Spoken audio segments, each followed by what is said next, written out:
폭설 속에서 엎인 한 노인. 그가 알고 보니 실종된 대기업 창업주였습니다. 그 노인을 살린 청년. 곧 그의 인생이 완전히 뒤집힙니다. 오늘 사연 시작하기 전에 무료 버튼인 구독과 좋아요 꾹 눌러주신다면 청원에 힘입어 흥미로운 소재로 찾아뵙겠습니다. 충청북도 청주 외곽 낡은 다세대 주택 단지가 모여있는 골목길.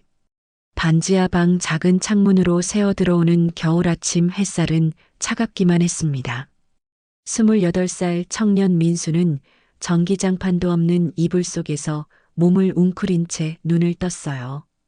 휴대폰 알람이 새벽 5시를 가리키고 있었죠. 민수는 한숨을 푹 내쉬며 차가운 방바닥에 발을 디뎠습니다. 입에서 하얀 입김이 피어올랐어요. 또 겨울이네요. 제일 싫은 계절인데. 민수는 낡은 패딩 점퍼를 껴입으며 작은 부엌으로 향했습니다. 냉장고를 열자 김치 반찬 하나와 어제 먹다 남은 컵라면이 전부였어요. 민수는 수돗물을 한 컵 들이켰습니다. 아침은 늘 이렇게 해결했죠. 배는 고팠지만 참을 수 있었어요. 오히려 지금은 오늘 있을 면접 생각에 가슴이 더 답답했습니다.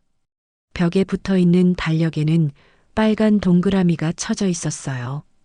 오늘 바로 청주 외곽에 새로 생긴 물류센터 정규직 채용 면접 날이었습니다. 민수에게는 정말 간절한 기회였죠. 지난 3년간 편의점 야간 알바, 새벽 배달, 저녁 경비 보조까지 온갖 일을 전전하며 살아왔지만 정규직이라는 단어는 민수에게 너무나 먼 이야기였습니다. 민수의 아버지는 5년 전 공장에서 허리를 다쳐 일찍 퇴직했어요. 산재 보상도 제대로 못 받고 병원비만 늘어갔죠. 어머니는 몇 년째 당뇨 합병증으로 병원 신세를 지고 있었습니다. 민수의 통장 잔고는 늘 마이너스였고 월세는 석 달째 밀려 있었어요. 집주인은 요즘 들어 연락이 잦아졌고 민수는 전화벨 소리만 들어도 가슴이 철렁 내려앉았습니다. 이번 면접만 붙으면 정말 달라질 수 있어요. 제발. 민수는 옷장에서 구겨진 정장 재킷을 꺼냈습니다. 몇 년 전 대학 졸업식 때 입었던 옷이었죠. 소매 끝은 헤어져 있었고 단추도 하나 없었지만 그래도 민수가 가진 유일한 정장이었어요. 다리미가 없어서 뜨거운 물에 적신 수건으로 구김을 펴냈습니다. 작은 거울 앞에 서서 옷매무새를 다듬는 민수의 얼굴에는 불안과 기대가 뒤섞여 있었어요. 창밖을 보니 하늘이 잔뜩 흐려져 있었습니다. 날씨 예보에서 폭설주의보가 내려졌다고 했죠. 민수는 입술을 깨물었어요. 눈이 오면 버스가 늦을 텐데 일찍 나가야겠어요. 민수는 낡은 운동화 끈을 단단히 묶었습니다. 구두는 작년 겨울에 밑창이 떨어져 나가버렸거든요. 면접에 운동화를 신고 가는 게 마음에 걸렸지만 어쩔 수 없었어요. 민수는 작은 가방에 이력서와 자기소개서를 넣고 마지막으로 거울을 한 번 더 봤습니다. 수척한 얼굴, 다크서클이 내려앉은 눈가, 며칠째 제대로 먹지 못해 핏기 없는 입술. 하지만 민수는 억지로라도 미소를 지었어요. 할 수 있어요. 오늘만 잘하면 돼요. 반지하 계단을 올라 밖으로 나오자 차가운 바람이 얼굴을 때렸습니다. 하늘에서는 벌써 눈발이 흩날리기 시작했어요. 민수는 패딩 지퍼를 목까지 올렸습니다. 버스 정류장까지는 10분 정도 걸어야 했죠. 발걸음을 재촉하는 민수의 뒤로 반지하 방 작은 창문에서는 여전히 희미한 불빛만 새어 나오고 있었습니다. 골목을 지나며 민수는 생각했어요. 오늘 면접만 잘 보면 정규직이 되면 월급을 받으면 밀린 월세도 갚고 어머니 병원비도 낼 수 있을 거라고. 아버지한테 따뜻한 외투 하나 사드릴 수 있을 거라고. 그런 상상을 하자 조금은 힘이 났습니다. 민수는 주먹을 꽉 쥐었어요. 꼭 붙는다. 오늘은 꼭. 하지만 민수는 몰랐습니다. 오늘 이 폭설 속에서 자신의 인생이 완전히 바뀔 만남이 기다리고 있다는 것을, 그리고 그 만남이 축복인지 저주인지도 아직은 알 수 없었죠. 눈발은 점점 거세지고 있었고 민수의 발걸음은 점점 빨라지고 있었습니다. 버스 정류장에 도착한 민수는 시계를 확인했습니다. 면접 시간까지 1시간 10분 남았어요. 평소라면 충분한 시간이었지만 폭설이 내리는 오늘은 달랐습니다. 버스가 언제 올지 알 수 없었죠. 정류장에는 벌써 서너 명의 사람들이 추위에 떨며 버스를 기다리고 있었어요. 오늘 도로 상황 엉망이래요. 버스 배차 간격이 2배로 늘어났대요. 옆에 서 있던 아주머니가 한숨을 쉬며 말했습니다. 민수의 가슴이 철렁 내려앉았어요. 만약 버스가 늦게 오면 면접 시간에 맞출 수 없을 것 같았습니다. 민수는 휴대폰으로 택시 앱을 켰지만 통장 잔고를 보고는 다시 껐어요. 택시비조차 아까운 형편이었죠. 걸어가야 하나 40분은 걸릴 텐데. 민수는 고민 끝에 걷기로 결심했습니다. 늦는 것보다는 나았으니까요. 민수는 정류장을 벗어나 물류센터 방향으로 발걸음을 옮겼어요. 눈발은 점점 거세져서 앞이 잘 보이지 않을 정도였습니다. 민수는 고개를 숙이고 묵묵히 걸었죠. 10분쯤 걸었을까요? 한적한 골목길에 접어들었을 때였습니다. 민수는 무언가 이상한 소리를 들었어요. 낮게 신음하는 듯한, 기침하는 듯한 소리였죠. 민수는 걸음을 멈추고 주위를 둘러봤습니다. 눈 쌓인 길가 한쪽에 누군가 쓰러져 있었어요. 저기 사람이? 민수는 황급히 달려갔습니다. 눈 속에 파묻힌 채 쓰러져 있는 노인이 보였어요. 낡은 회색 코트를 입고 있었고 얼굴은 눈에 덮여 창백했습니다. 민수는 무릎을 꿇고 노인을 흔들었어요. 할아버지, 괜찮으세요? 할아버지. 노인은 가까스로 눈을 떴습니다. 흐릿한 눈동자가 민수를 바라봤죠. 입술은 파랗게 질려 있었고 온몸이 부들부들 떨리고 있었어요. 하한기 때문에 눈이 앞이 잘 안 보이는구먼. 노인의 목소리는 가늘게 떨렸습니다. 민수는 노인의 손을 잡았어요. 얼음장처럼 차가웠습니다. 이대로 두면 얼어 죽을 것 같았죠. 민수는 재빨리 휴대폰을 꺼내 구급차를 부르려 했지만 이 외진 골목까지 구급차가 언제 올지 알 수 없었어요. 게다가 폭설로 도로 상황이 좋지 않았습니다. 민수는 시계를 봤어요. 면접 시간까지 45분 남았습니다.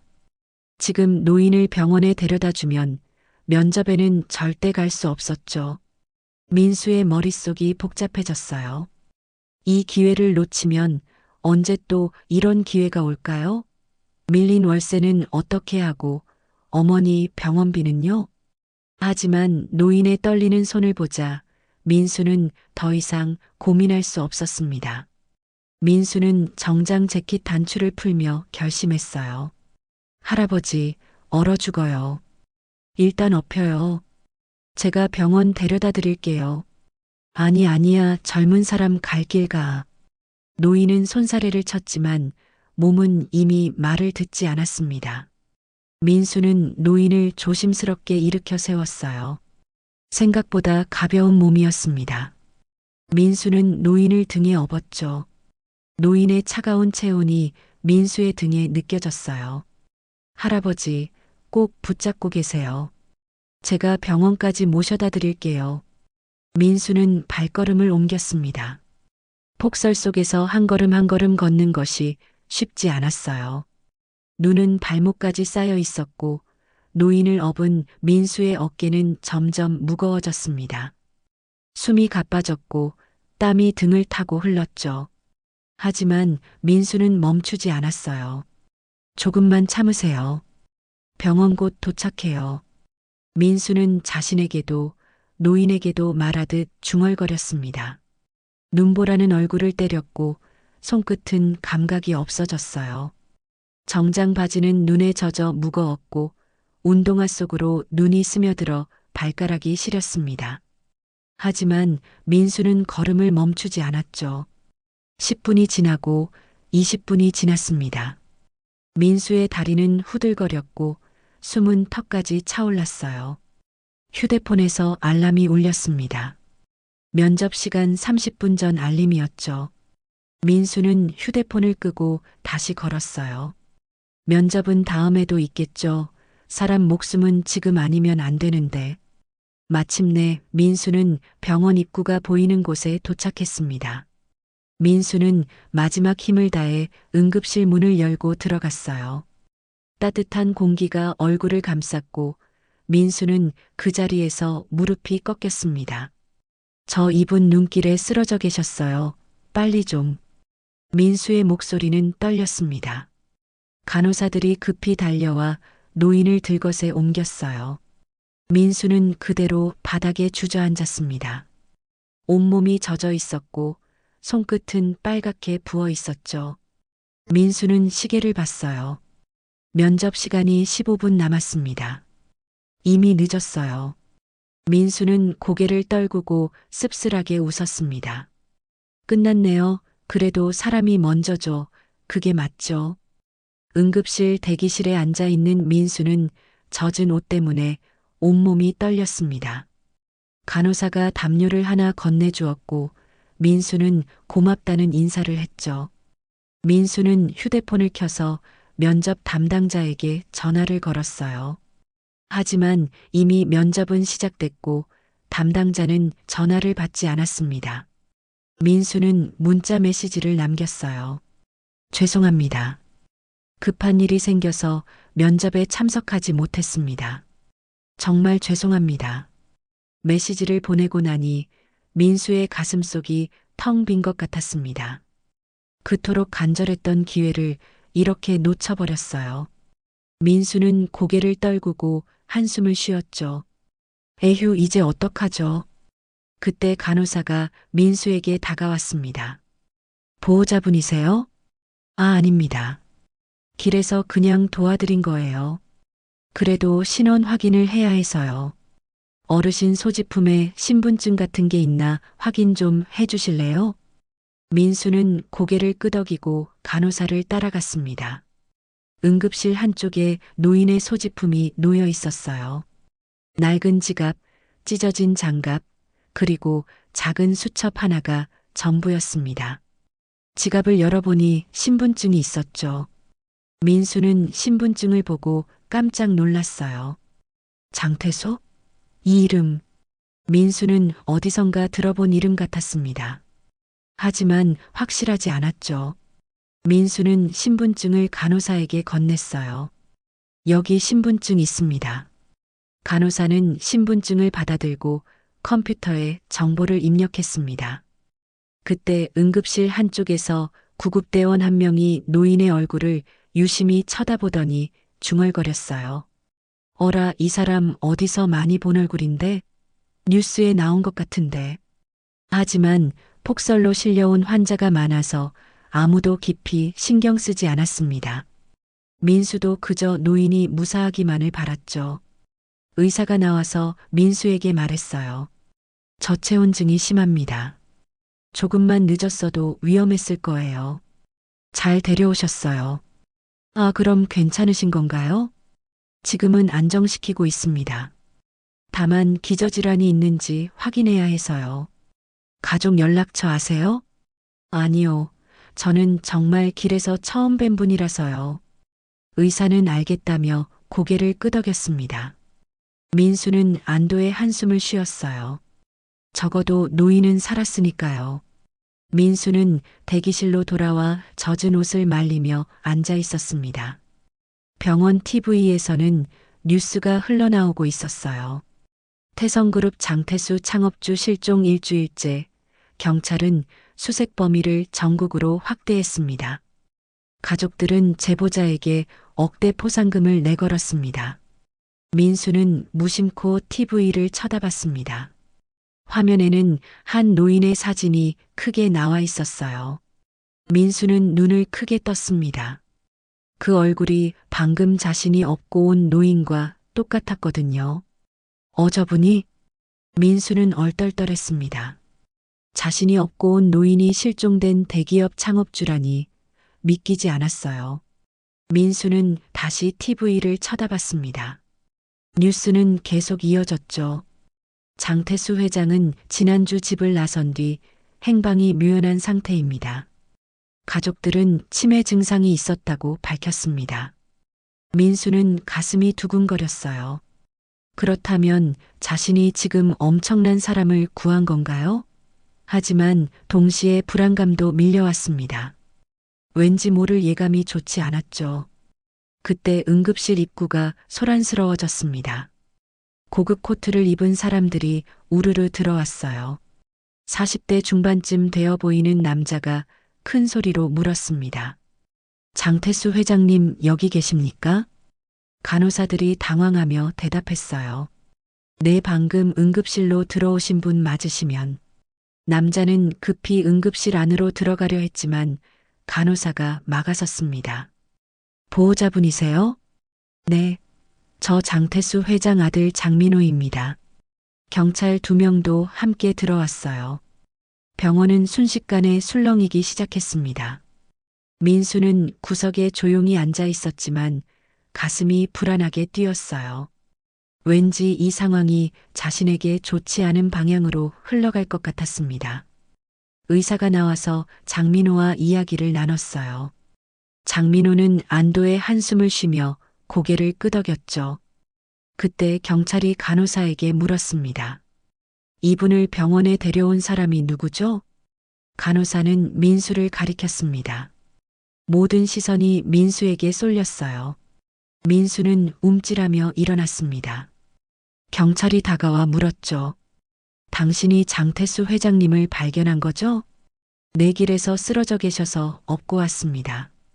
장민호가 민수를 뚫어지게 쳐다봤습니다. 민수는 그 시선이 왠지 불편했어요. 고마움보다는 의심이 섞인 눈빛이었습니다. 어디서 발견했죠? 청주 외곽 골목길이요. 눈 속에 쓰러져 계셔서. 경찰이 수첩에 뭔가를 적었습니다. 민수는 왠지 자신이 조사를 받는 것처럼 느껴졌어요. 불안한 마음에 민수는 말을 이었습니다. 저는 정말 우연히 지나가다가 발견한 거예요. 그래서 병원에. 알겠습니다. 나중에 정확한 진술이 필요할 수도 있으니 연락처 남겨주세요. 민수는 떨리는 손으로 연락처를 적어 건넸습니다. 장민호는 여전히 민수를 의심스러운 눈으로 바라보고 있었어요. 민수는 그 시선을 피하고 싶었습니다. 그럼 저는 이만 가봐도 될까요? 네, 연락드릴 일 있으면 전화하겠습니다. 민수는 황급히 병원을 나왔습니다. 밖은 여전히 폭설이 내리고 있었어요. 민수는 담요를 간호사에게 돌려주고 젖은 옷 그대로 집으로 향했습니다. 걸어가는 내내 민수의 머릿속은 복잡했어요. 대기업 창업주를 구했다. 그럼 좋은 거 아닌가? 근데 왜 이렇게 불안하지? 다음 날 아침 민수는 휴대폰 알람 소리에 눈을 떴습니다. 온몸이 쑤셨어요. 어제 노인을 업고 걸었던 탓에 어깨와 다리 근육이 뭉쳐 있었죠. 민수는 몸을 일으키며 신음을 냈습니다. 몸이 왜 이렇게 아프지? 휴대폰을 확인하니 부재중 전화가 10통이 넘었어요. 모두 모르는 번호였습니다. 민수는 이상한 예감이 들어 급히 전화를 걸었죠. 첫 번째 번호는 기자였습니다. 안녕하세요. 지역 신문사입니다. 어제 장태수 회장님을 구조하신 분 맞으시죠? 인터뷰 좀 요청드리고 싶은데요. 민수는 당황해서 전화를 끊었어요. 두 번째 번호도 기자였고 세 번째도 마찬가지였습니다. 민수는 어리둥절했죠. 자신이 한 일이 이렇게 알려질 줄 몰랐습니다. 민수는 인터넷 뉴스를 검색했어요. 첫 화면에 자신의 이야기가 떠 있었습니다. 태성그룹 창업주 장태수 회장 발견, 청년이 폭설 속에서 구조. 기사 내용을 읽어 내려가던 민수의 얼굴이 굳어졌습니다. 댓글란에는 온갖 추측이 난무하고 있었어요. 포상금 노리고 일부러 숨겼던 거 아니야? 우연이라기엔 너무 의심스러운데.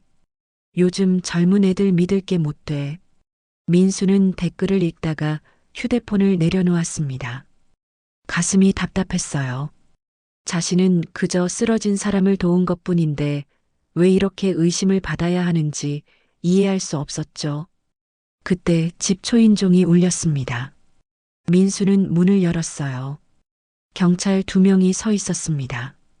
김민수 씨 맞으시죠? 저희 잠깐 이야기 좀 나눴으면 합니다. 네, 들어오세요. 경찰은 집 안을 둘러보며 들어왔어요. 좁은 반지하 방, 낡은 가구들, 빈 냉장고. 경찰의 눈빛이 미묘하게 변했습니다. 한 명이 수첩을 꺼내 물었죠. 어제 어떻게 장태수 회장님을 발견하게 됐죠? 면접 보러 가다가 길에서 쓰러져 계신 걸 봤어요. 그래서 병원에. 면접이요? 어디 면접이었나요? 청주 물류센터요. 정규직 채용 면접이었는데 포기하고 회장님을 병원에. 경찰은 메모를 했습니다. 다른 경찰이 날카롭게 물었어요. 태성그룹 장태수 회장이라는 걸 알고 있었습니까? 아니요, 몰랐어요. 병원 TV에서 뉴스 보고 알았습니다. 정말입니까? 포상금이 억대라는 것도 몰랐다고요? 민수는 가슴이 철렁했어요. 경찰의 질문이 점점 날카로워지고 있었습니다. 정말 몰랐어요. 저는 그냥 사람이 쓰러져 있길래. 김민수 씨, 솔직하게 말씀하세요. 혹시 미리 알고 접근한 건 아닙니까? 아니에요. 진짜 우연이었어요. 민수의 목소리가 떨렸습니다. 경찰은 서로 눈빛을 교환했죠. 한 명이 명함을 건네며 말했어요. 일단 오늘은 이 정도로 하겠습니다. 추가 조사가 필요하면 연락드리겠습니다. 경찰이 나가고 민수는 그 자리에 주저앉았습니다. 손이 부들부들 떨렸어요. 자신이 무슨 잘못을 했다는 건지 이해할 수 없었습니다. 오후가 되자 민수의 휴대폰이 또 울렸어요. 이번에는 병원에서 온 전화였습니다. 김민수 씨, 장태수 회장님, 보호자분들이 만나고 싶다고 하시는데요. 병원으로 오실 수 있으세요? 네, 알겠습니다. 민수는 불안한 마음으로 병원으로 향했습니다. 병원 중환자실 앞에는 장민호와 다른 가족들이 기다리고 있었어요. 장민호는 민수를 보자마자 차갑게 말했습니다. 우리 아버지를 업고 있었다고요? 네, 쓰러져 계셔서. 왜 우리 아버지를 업고 있었습니까? 뭐 노리셨어요? 장민호의 목소리는 날카로웠습니다. 민수는 당황해서 손사래를 쳤어요. 아니에요. 그냥 쓰러진 분을 병원에. 뉴스 봤습니까? 우리 아버지 찾으면 억대 포상금 걸려 있는 거. 그거 노리고 일부러 접근한 거 아닙니까? 아니에요. 저는 정말 그런 거 몰랐어요. 옆에 있던 중년 여성이 장민호를 말렸습니다. 오빠, 너무 그러지 마. 어쨌든 아버지를 살려준 건 사실이잖아. 하지만 장민호는 민수를 향해 손가락질을 했어요. 의심스러운 건 사실이야. 하필 이렇게 가난한 사람이 우연히 아버지를 발견했다고? 너무 자기적이지 않아? 민수의 얼굴이 빨개졌습니다. 분노와 수치심이 동시에 밀려왔어요. 제가 가난해서 죄송합니다. 하지만 저는 정말 순수하게 도와드린 겁니다. 순수하게? 지금 그 말 믿을 사람이 있을 것 같아요? 장민호는 비웃듯 말했습니다. 민수는 더 이상 참을 수 없었어요. 믿든 말든 상관없어요. 저는 제 할 일 했을 뿐입니다. 민수는 돌아서서 병원을 나왔습니다. 눈물이 왈칵 쏟아질 것 같았지만 꾹 참았죠. 집으로 돌아오는 길, 민수의 머릿속은 복잡했습니다. 내가 뭘 잘못했지 도와준 게 죄가 되는 건가? 사흘이 지났습니다. 민수의 삶은 완전히 무너져 내리고 있었어요. 면접을 놓친 물류센터에서는 더 이상 연락이 없었고 편의점 사장님은 민수를 해고했습니다. 뉴스에 나온 얼굴 때문에 손님들이 불편해한다는 이유였죠. 배달 일도 끊겼어요. 민수는 하루아침에 모든 일자리를 잃었습니다. 더 큰 문제는 집주인이었어요. 집주인은 밀린 월세를 당장 내놓지 않으면 쫓아내겠다고 협박했습니다. 민수는 통장 잔고를 확인했지만 10만 원도 채 남지 않았어요. 어머니 병원비도 밀려 있었고 아버지는 약값조차 제대로 못 사고 있었습니다. 그날 저녁 민수의 휴대폰이 울렸어요. 모르는 번호였지만 민수는 받았습니다. 김민수 씨 맞으시죠? 저는 태성그룹 법무팀 변호사입니다. 민수의 심장이 쿵 내려앉았어요. 네, 무슨 일이신가요? 장태수 회장님 가족분들이 김민수 씨를 명예훼손 및 금품 갈취 미수 혐의로 고발하셨습니다. 뭐라고요? 민수는 믿을 수 없었습니다. 자신이 고발을 당했다니 도대체 무슨 일인지 이해할 수 없었죠. 가족분들 주장으로는 김민수 씨가 장태수 회장님이 실종된 것을 알고 일부러 접근해 납치에 준하는 방식으로 데려갔으며 포상금을 노리고 연출했을 가능성이 있다고 합니다. 그게 말이 됩니까? 저는 정말 우연히. 법적으로는 혐의를 입증해야 하니까요. 조만간 경찰 조사 받으실 겁니다. 변호사 선임하시는 게 좋을 것 같습니다. 전화가 끊기고 민수는 휴대폰을 떨어뜨렸어요. 손이 부들부들 떨렸습니다. 민수는 그 자리에 주저앉아 머리를 감싸쥐었죠. 이게 대체 무슨 일이야? 내가 뭘 잘못했다고. 민수는 인터넷 기사를 검색했습니다. 이미 뉴스가 나가 있었어요. 태성그룹 창업주 구조한 청년, 알고 보니 금품 노린 의도적 접근? 댓글은 더욱 악랄했습니다. 역시 가난한 애들은 믿으면 안 돼. 포상금 노리고 일부러 숨겼다가 나타난 거 확실해. 감옥 가야 정신 차리지. 민수는 휴대폰을 던져버리고 싶었어요. 하지만 그럴 힘조차 없었습니다. 민수는 방바닥에 누워 천장을 바라봤죠. 눈물이 흘러내렸어요. 왜 이렇게 된 거지? 나는 그냥 사람을 도왔을 뿐인데. 다음 날 민수는 경찰서로 소환됐습니다. 조사실에 앉은 민수는 같은 질문을 수십 번 반복해서 받았어요. 정말 모르고 구조한 겁니까? 포상금 이야기 들어본 적 없습니까? 혹시 장태수 회장님을 미리 알고 있었던 건 아닙니까? 민수는 지친 목소리로 계속 대답했습니다. 몰랐어요. 정말 몰랐어요. 그냥 쓰러진 사람을 도운 것뿐이에요. 조사가 끝나고 집으로 돌아온 민수는 완전히 무너져 있었어요. 밤이 되자 아버지가 방문을 두드렸습니다. 민수야, 괜찮니? 아빠, 나 뭘 잘못한 거야? 사람 살린 게 죄야? 아버지는 아무 말도 하지 못하고 민수의 어깨를 두드려줬을 뿐이었습니다. 민수는 아버지 품에서 소리내어 울었어요. 28회 살면서 이렇게 억울하고 분한 적이 없었습니다.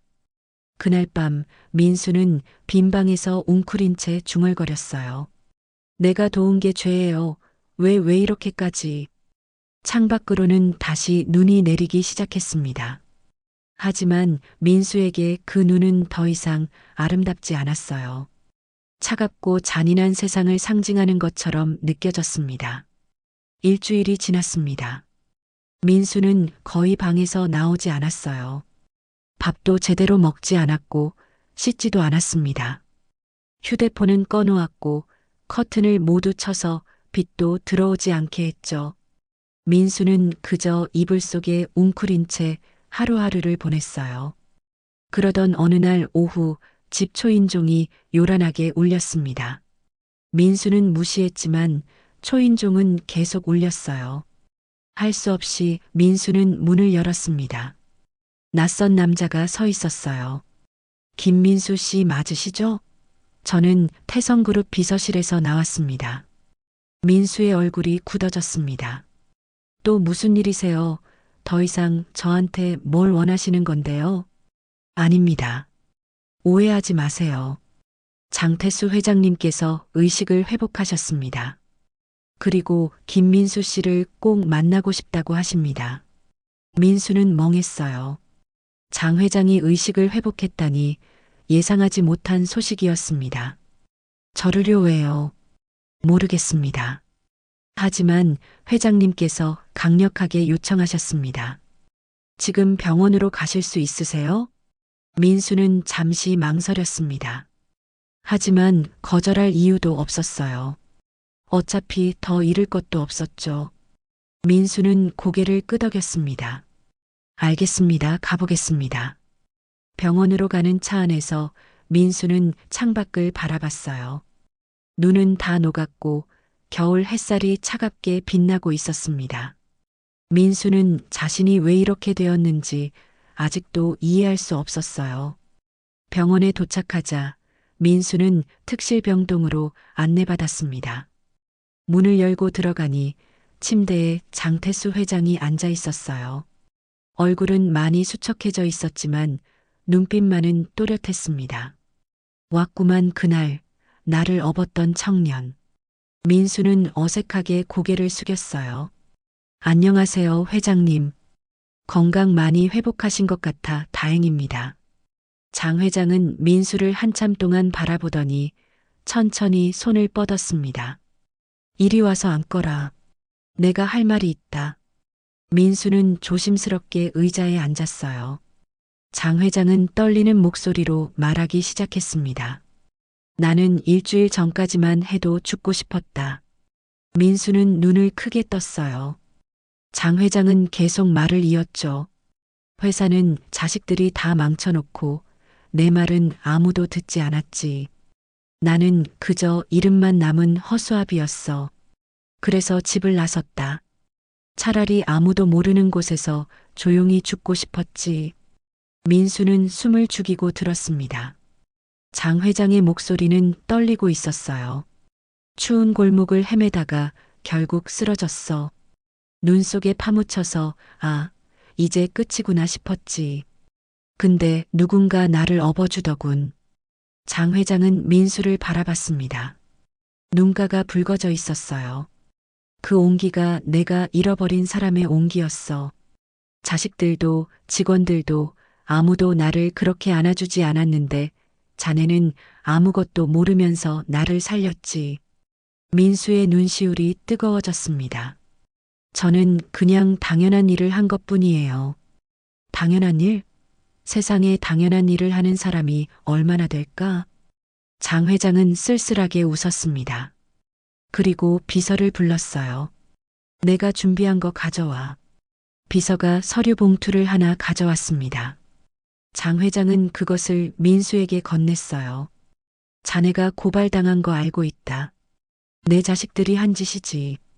정말 미안하다. 아니에요. 회장님 잘못은 아니잖아요. 이 서류는 고발 취하서야. 그리고 내가 직접 쓴 진술서도 들어있어. 자네가 나를 순수하게 도와줬다는 증언이지. 이제 아무도 자네를 의심하지 못할 거야. 민수는 서류를 받아들고 눈물을 참지 못했어요. 그동안 쌓였던 억울함, 분노, 슬픔이 한꺼번에 터져 나왔습니다. 회장님 감사합니다. 정말 정말 감사합니다. 장 회장은 민수의 손을 꼭 잡았습니다. 고마운 건 나야. 자네가 아니었으면 나는 죽었을 거다. 그리고 자네 덕분에 깨달았어. 진짜 사람이 뭔지. 민수는 고개를 들어 장 회장을 바라봤어요. 장 회장의 눈빛은 진심으로 가득했습니다. 민수야, 앞으로 내가 자네를 도와주고 싶다. 자네 같은 청년이 이 세상에서 고통받아서는 안 돼. 민수는 손사래를 쳤습니다.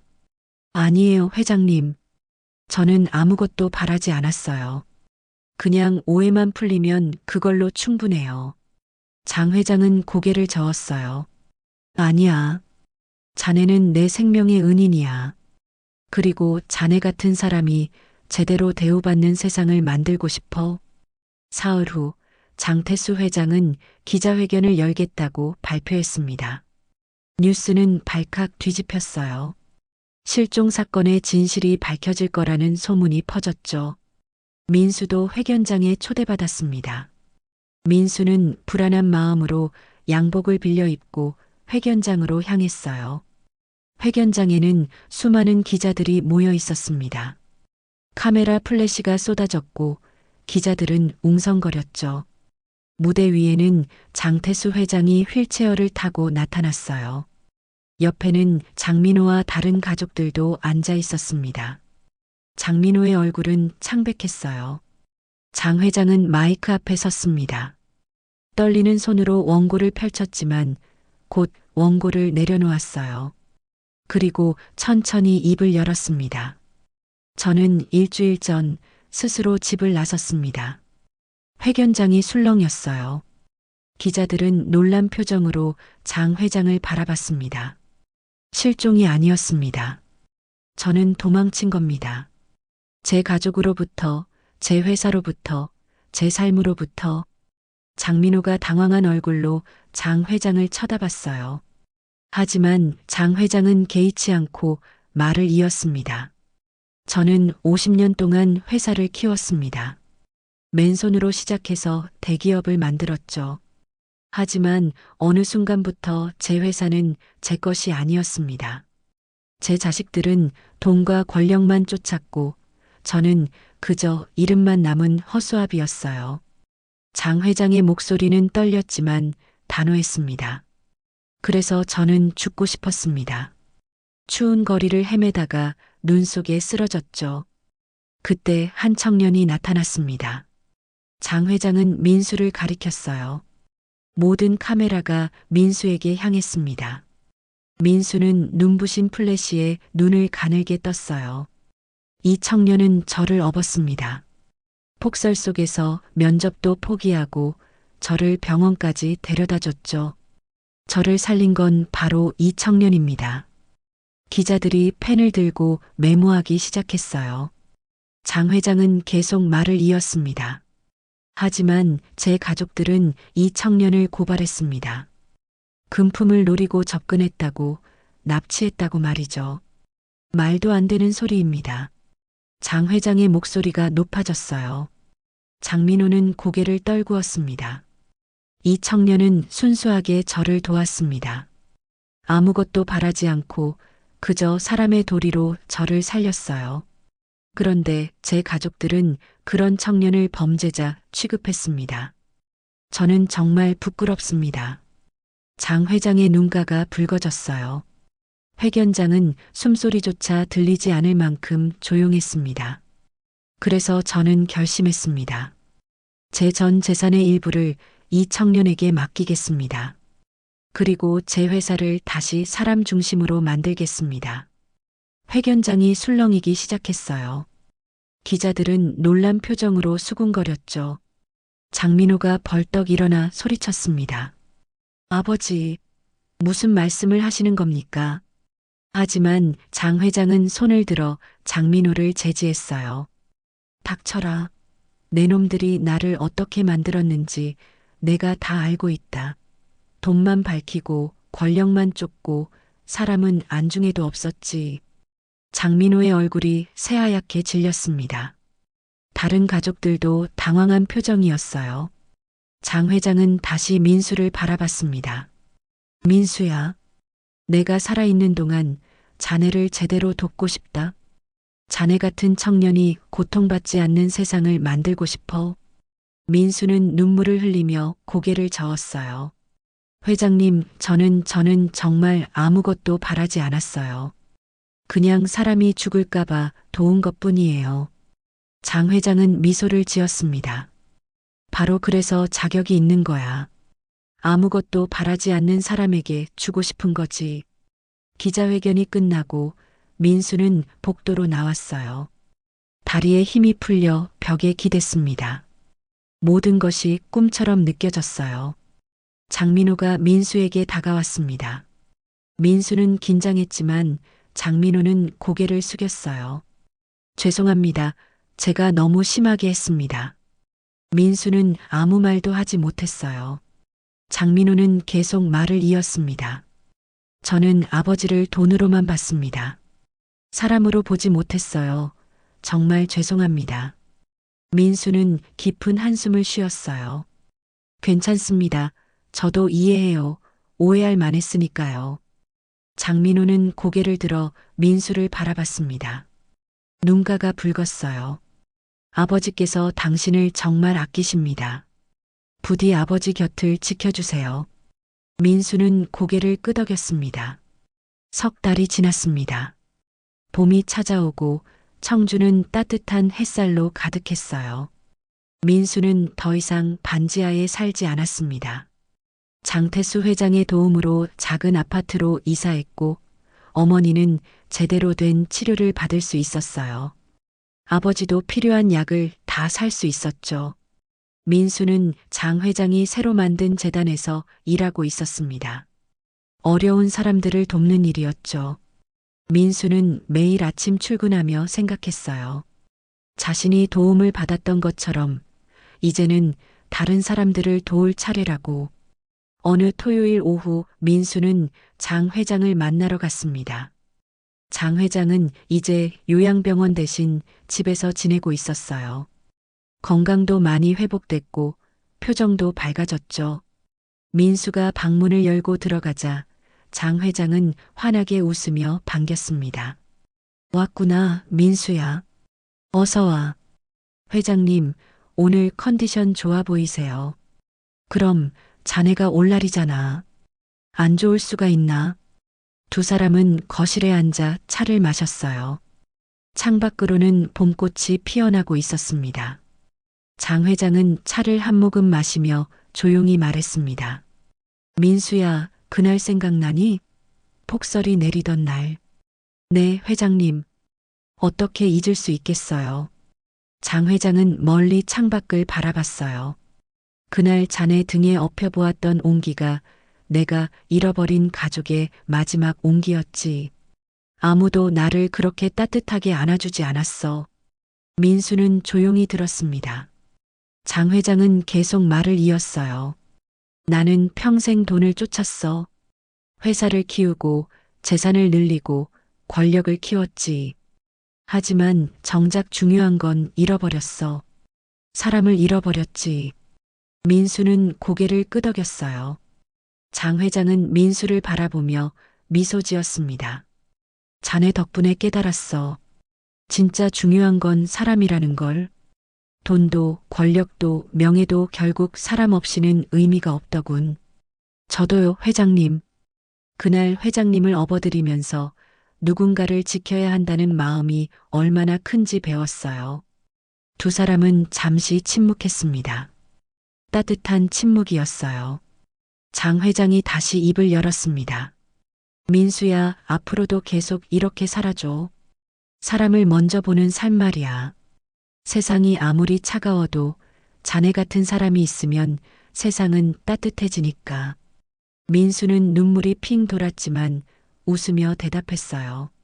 네, 회장님. 약속드릴게요. 저도 회장님처럼 사람을 먼저 보는 삶을 살겠습니다. 장 회장은 민수의 손을 꽉 잡았습니다. 그 손은 더 이상 차갑지 않았어요. 따뜻했습니다. 며칠 후 민수는 재단 일로 바쁜 하루를 보냈어요. 저녁이 되자 집으로 돌아가는 길이었습니다. 버스 정류장에서 버스를 기다리는데 문득 눈이 내리기 시작했어요. 올해 첫눈이었죠. 민수는 하늘을 올려다봤습니다. 하얀 눈송이가 천천히 내려왔어요. 예전에는 겨울이 싫었지만 이제는 달랐습니다. 눈을 보며 민수는 미소 지었어요. 그날 폭설이 아니었으면 회장님도 저도 지금처럼 살지 못했겠죠. 버스가 도착하고 민수는 버스에 올라탔습니다. 창밖으로 보이는 거리는 눈으로 하얗게 물들고 있었어요. 민수는 따뜻한 버스 안에서 생각했습니다. 자신이 이제는 누군가에게 따뜻함을 줄 수 있는 사람이 되었다고.